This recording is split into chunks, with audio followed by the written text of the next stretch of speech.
చిలుకూరు బాలాజీ ఆలయం ప్రధాన అర్చకుడు రంగరాజన్పై దాడి ఘటనలో ఒకరిని అరెస్టు చేశారు పోలీసులు. రంగరాజన్ తండ్రి ఫిర్యాదుపై కేసు నమోదు చేసిన పోలీసులు సీసీ కెమెరా దృశ్యాల ఆధారంగా దర్యాప్తు చేపట్టారు. ఈ గ్యాంగ్ నాయకుడిగా భావిస్తున్న వీర రాఘవరెడ్డి అనే వ్యక్తిని అరెస్టు చేశారు. గ్యాంగ్లోని మిగిలిన సభ్యుల కోసం మొయినాబాద్ పోలీసులు తీవ్రంగా గాలిస్తున్నారు.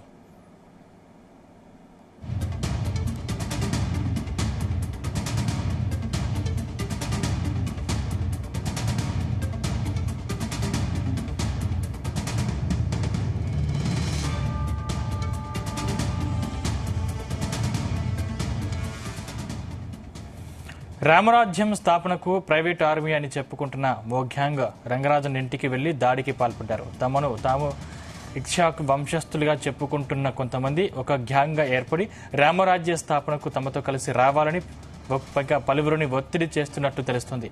ఈ క్రమంలోనే ఈ నెల 7వ తేదీన రంగారెడ్డి జిల్లా మొయినాబాద్ పిఎస్ పరిధిలోని చిలుకూరు బాలాజీ ఆలయం ప్రధాన అర్చకుడు రంగరాజన్ ఇంటికి వెళ్లారు. తమతో చేతులు కలపాలని రంగరాజన్పై ఒత్తిడి చేశారు. అయితే రంగరాజన్ ఒప్పుకోకపోవడంతో ఆయనపై దాడికి పాల్పడ్డారు. తమ కుమారుడిని విచక్షణ రహితంగా కొట్టారని రంగరాజన్ తండ్రి సౌందరరాజన్ మొయినాబాద్ పోలీసులకు ఫిర్యాదులు చేశారు.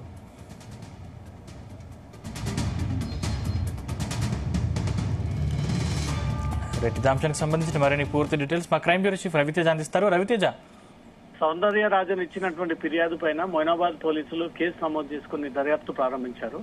దీంట్లో ఎవరైతే 20 మంది సీసీటీవీ కెమెరాల్లో టెంపుల్ ప్రెమిసెస్ లో ఉన్నటువంటి రంగరాజన్ ఇంటికి వెళ్లి అతనిపై దాడి చేసి ఇంట్లో అతన్ని కూర్చోబెట్టి అతన్ని బెదిరింపులకు పాల్పడుతున్నటువంటి ఆధారాలన్నీ కూడా మొయినాబాద్ పోలీసులు సేకరించి దీనికి ప్రధాన కారకుడైనటువంటి రామరాజ్యం వ్యవస్థాపకుడుగా ఉన్నటువంటి వీర రాఘవరెడ్డిని పోలీసులు గుర్తించి అతన్ని విచారణ పేరుతో పిలిపించి పోలీసులు అరెస్ట్ చేస్తున్నామంటూ కూడా ప్రకటించడం జరిగింది. మొత్తం 20 మంది రామరాజ్యం పేరుతో ఈ యువకులందరూ కూడా టెంపుల్ ప్రెమిసెస్ లో ఉన్నటువంటి రంగరాజన్ ఇంటికి వెళ్లి రంగరాజన్ని బెదిరించి అతని పైన దాడి చేసి అతన్ని లోపలికి తీసుకెళ్లి ఒక చోట కూర్చోబెట్టి ఈ తప్పుడు స్టేట్మెంట్స్ ఇవ్వడంపై గాని గతంలో ఒక మతానికి చెందినటువంటి వాటికి రంగరాజన్ సహాయం చేయడం గాని ఈ రామరాజ్యం ఆర్గనైజేషన్ లో మీరు మెంబర్షిప్ తీసుకోవాలి, దాంతో పాటు చిలుకూరు టెంపుల్ సంబంధించినటువంటి బాధ్యతలు మీరు తప్పుకొని ఆ బాధ్యతలు రామరాజ్యం వ్యవస్థాపకులకు ఆ బాధ్యతలు అప్పగించాలంటూ కూడా ప్రధానంగా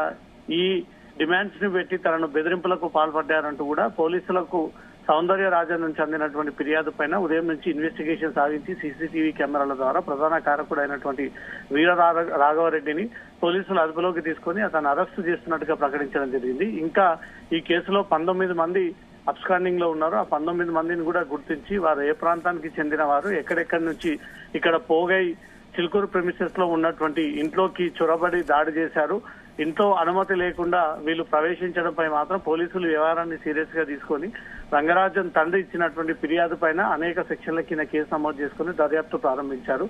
ఈ దాడి వెనుక మాత్రం ఏదైనా ప్రధాన కారణం ఉందా అనే దానిపై మాత్రం పోలీసులు అతన్ని అరెస్ట్ చేసినటువంటి నిందితుల నుంచి ఆ వివరాలను కూడా సేకరిస్తా ఉన్నారు. కేవలం టెంపుల్ బాధ్యతల నుంచి తప్పుకొని ప్రధాన అర్చకుల ఆ బాధ్యతని తిరిగి ఈ రామరాజ్యం వ్యవస్థాపకులకు ఇవ్వాలనే ఒక కక్షతోటే ఈ దాడి జరిగిందా, లేకపోతే దీని వెనుక ఇంకేమైనా కారణాలు ఉన్నాయన్న ఒక కోణంలో కూడా రాఘవరెడ్డిని మొయినాబాద్ పోలీసులు క్వశ్చన్ చేస్తున్నట్టుగా తెలుస్తోంది. Sandeep, thank you Raviteja.